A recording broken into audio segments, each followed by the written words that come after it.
See how they used to light?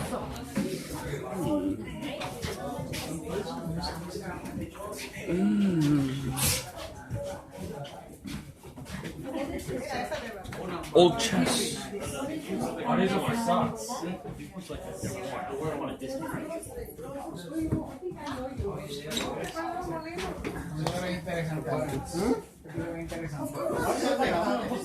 The heck is that? Well, it makes socks. Eso es puro plástico, ¿verdad? Eso no es real. Oh my god. shoes. La muñeca, ¿verdad? Annabelle. Oh my god. Is that Annabelle. fake? Annabelle. ¿Sí, Annabelle? Oh my god, it's Annabelle. That's Annabelle. Oh my god. What the heck is that?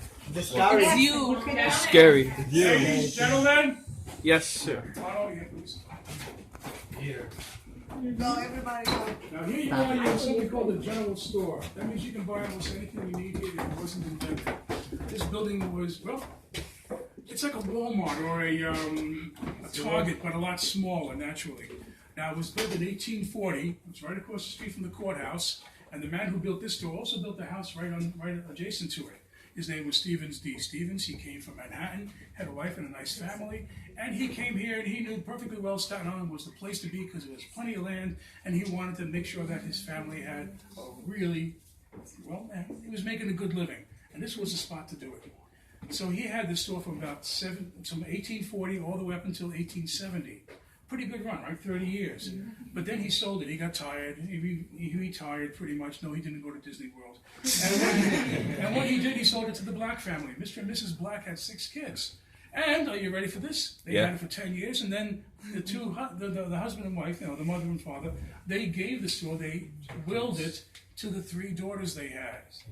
Mary, Sarah, and Josephine. They were all in their early and mid-20s back in 1880. So from 1880 to 1919, the 3 ladies owned the store and ran it. That's 39 years, guys. That's a long lot. time. Now, here's what's really cool about it. Here's what's really cool. This is the way the store would have looked about 1895, about 120 years ago. But there was a law back in the 1800s that said, are you ready for this? Let's say your husband, any of you ladies really, your husband, well, if you had land or you had property, and you married, your husband, I said that many times, would get that, and you wouldn't have it. Is that fair? No. No. That was a law back in the 1800s. Crappy law, right? Yeah. You can tell it's a guy law. Okay. Now, in 1900, they got rid of that law. And it's a good thing. See, the 3 ladies never married because of that law. Right? If one married, the other 2 would lose it. They'd lose the whole place. Sad, right? Stinky, rotten. So in 1900, the law was repealed, and one of the ladies did marry, and she was about 41. That was Mary, as a matter of fact. And they